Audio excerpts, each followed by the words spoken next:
days and over the course of the next few weeks.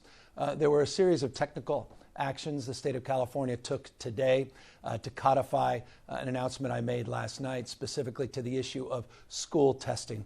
As a father of 4 young children, as a member of a system of public education in the state of California that counts over 6 million students, I know how deeply anxious parents are and caregivers of those children that are no longer in school.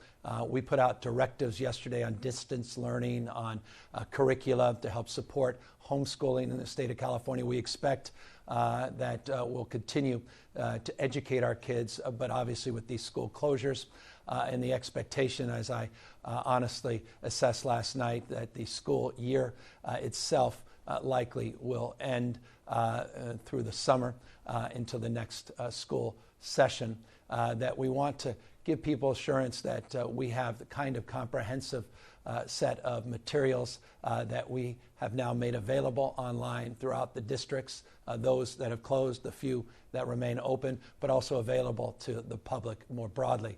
But we also wanted to put to rest the issue of testing. If your school potentially does come back, you're not going to be tested. These kids don't deserve to be tested with all the anxiety, the social-emotional stress associated with these schools shutting down, the last thing we should consider. So that was codified today more formally through an executive order.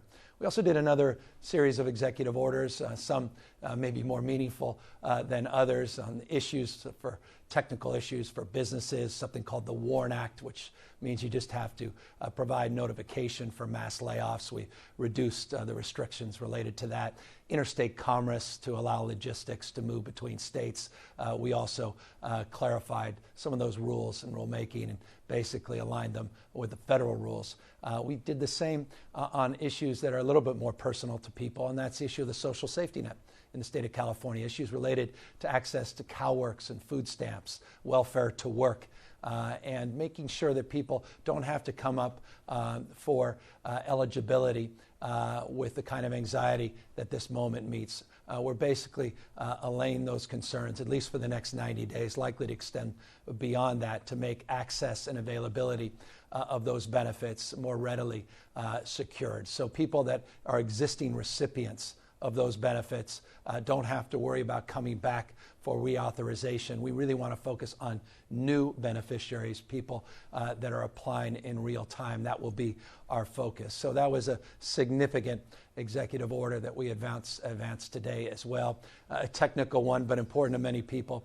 As it relates to public meetings, we clarified some ambiguities on Bagley-Keene. You can ask me about that later. A more complicated subject, but it goes to the issue of open public discourse, goes to the issues of transparency, which is important to all of us. So we clarified that as well. On the substantive side, in terms of a thrust of real focus for the state, it's the issue of homelessness. We also put out an executive order related to this issue. We have prioritized this issue in the state of California.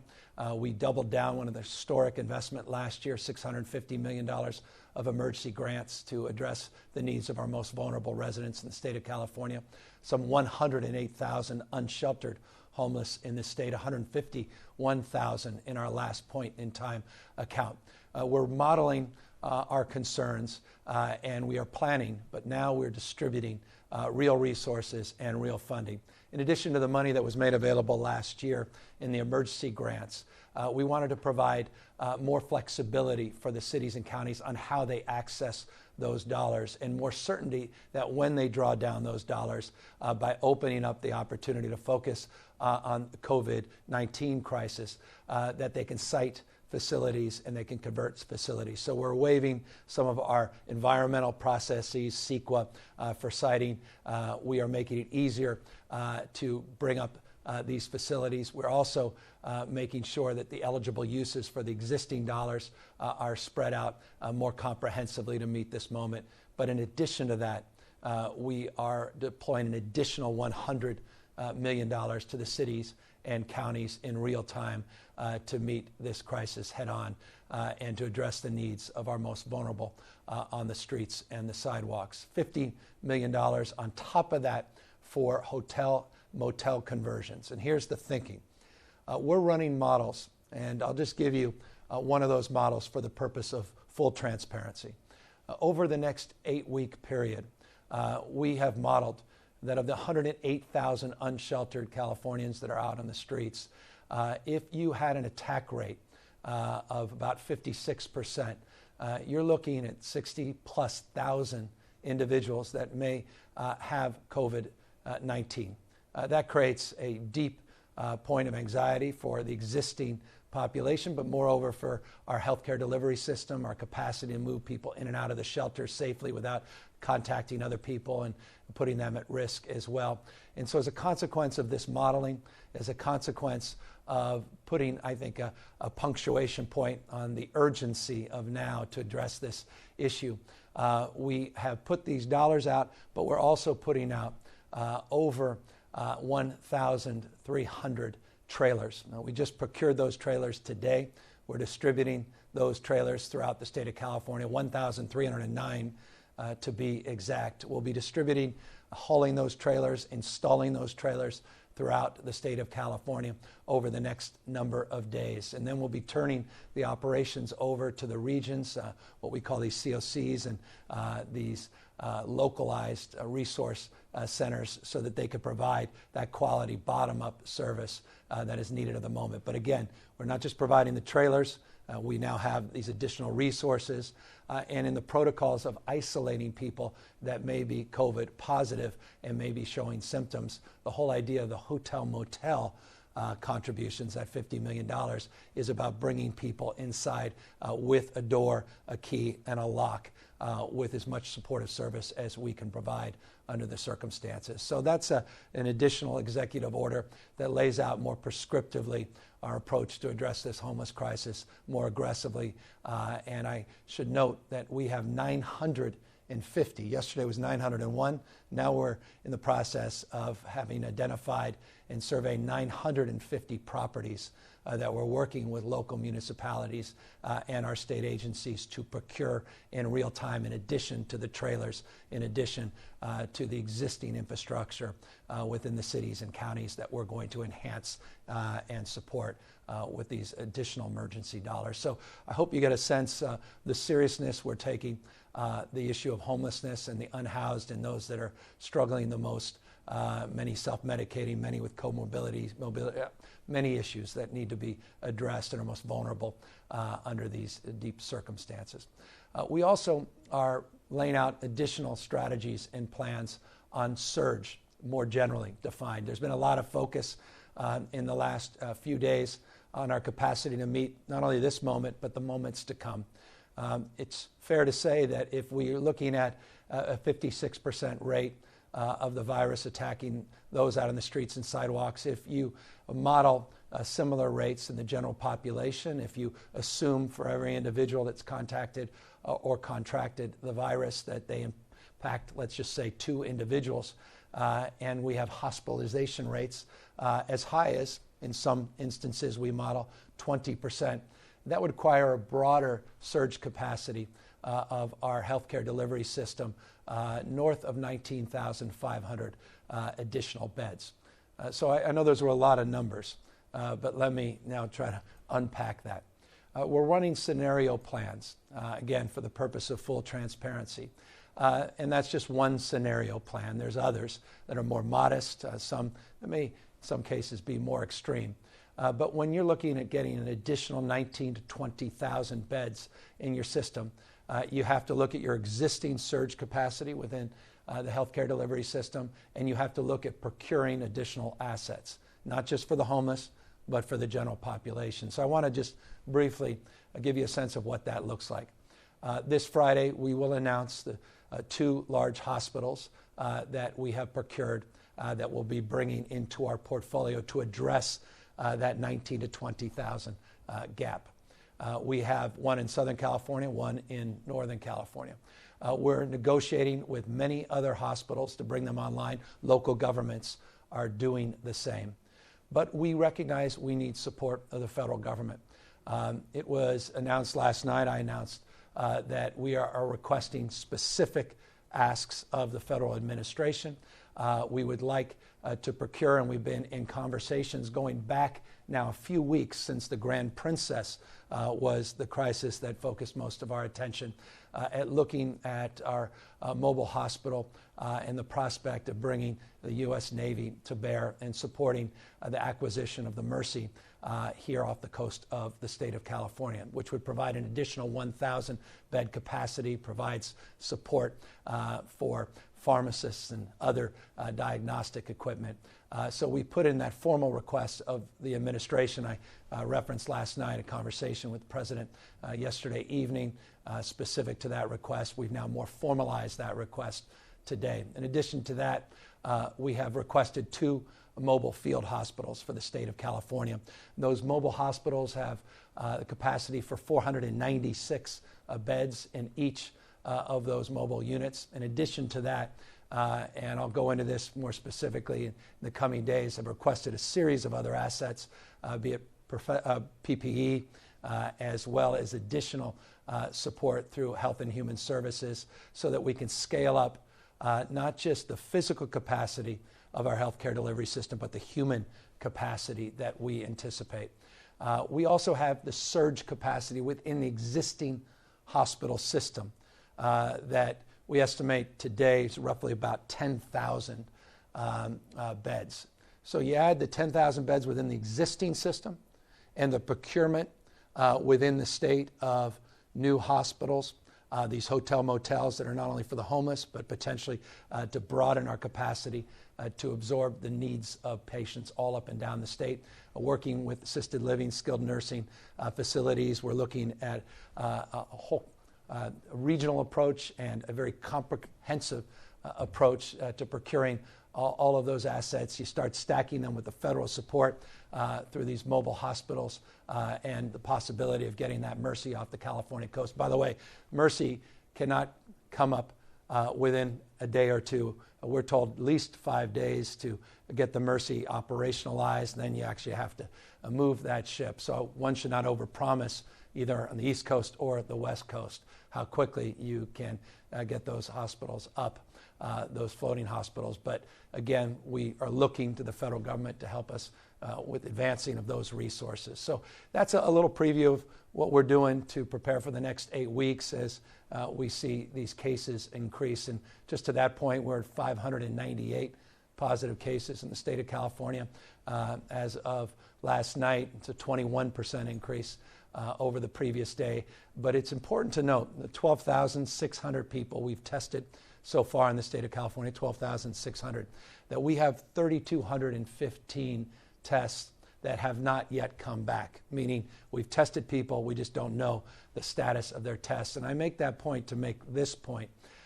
When it comes to testing, sometimes it can be misleading to say we tested people, but we just simply don't know the results. So they're not reflected in the total number of negatives and or positives. So there's a lag.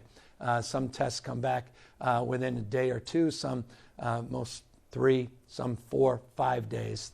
Some hospitals are saying as much as 6 days to get some of their tests back. But we are seeing an increase in our capacity to test. It's reflected in that 12,600 number. But again, we've got to see the turnaround on those tests move. That's an issue of those reagents we've been talking about, those chemicals, but increasingly swabs. And it is critical, and we've made it crystal clear to the federal government that we need to procure more swabs so we can do specimen samples, not just the diagnostics on the back end. We've been saying this now for weeks, that these kits are not necessarily all complete. And again, for the purposes of clarification to the public, I think we need a bit more transparent about that. But nonetheless, our capacity is increasing, but supplies can become increasingly challenging.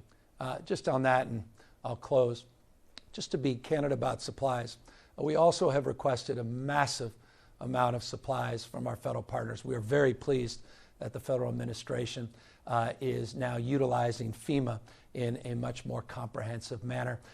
FEMA is very familiar to Californians, and a lot of the individuals at FEMA are very familiar with our team, and that's a very good thing, and that's the approach and the mindset we're taking in terms of enhancing our collaboration. We made very detailed asks of FEMA on things from things that have become common in terms of people's expectation of requests on the ventilators and equipment related to testing, but moreover on basic things like glasses and masks, gowns for our frontline employees and our medical professionals. And let me underscore why that's so important. We met with the hospitals last night, and we had a follow-up conversation today. Many of these hospitals are running low on supplies. Depends where you are regionally. And we certainly are going to need more support, and we're trying to pull in that support everywhere we can. We're seeing price gouging. There was an example of 3-cent masks that were on the market a week ago for 3 cents, selling for 83 cents.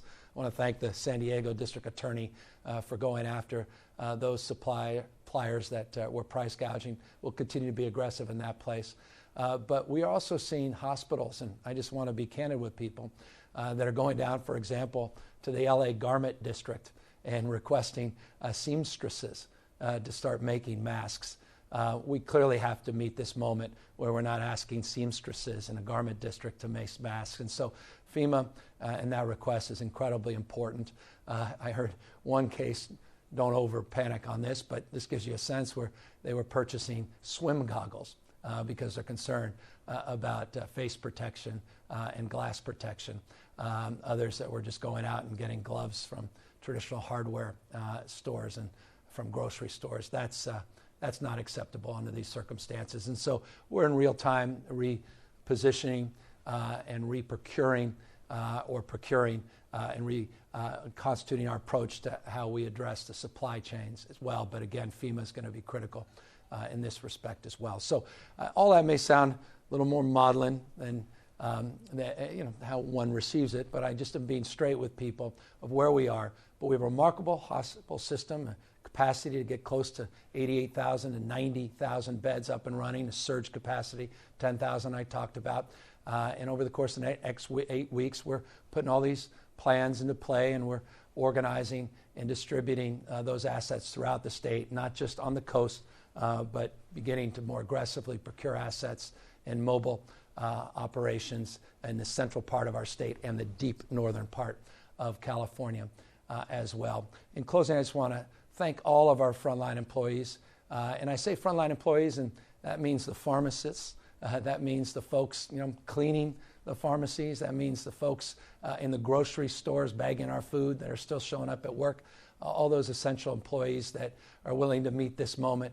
And of course, our police and fire, our sheriffs, the incredible work being done at the local level, our National Guard, and many others that are really doing an extraordinary amount of work at the moment. And in broadening that, also our state employees that have new guidelines on telework and are doing new rotated shifts and are doing something else that I'm really inspired by.